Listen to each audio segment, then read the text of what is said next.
Maayong adlaw!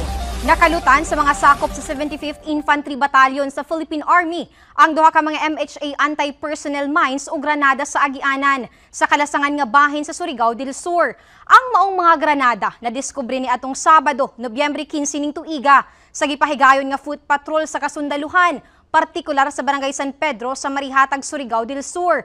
Sumala sa kasundaluhan, hugot nila nga gikundina ang paggamit sa granada nga gikonsidera nga grave violation sa international humanitarian law.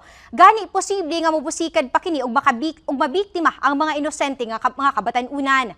Ang maong eksplosibo anaa na sa kustodiya sa Ordnance Team sa Philippine Army.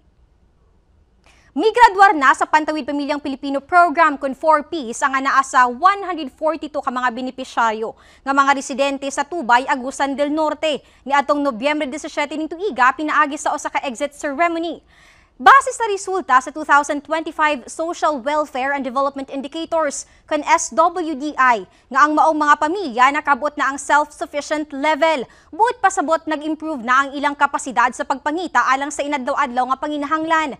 Matag pamilya nakadawat og Certificate of Recognition, tag 5 ka kilo nga bugas og foldable fan, isip tokens of appreciation. Gipaniguro sab sa lokal nga kagamhanan sa Tubay nga maghatag sila og aftercare support pinaagi sa existing social welfare programs.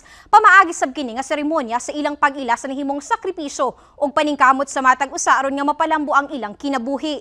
Gipaniguro sab sa DSWD Caraga nga ilang ipadayon ang maong programa aron daghang pamilya pa sa rehiyon ang matabangan.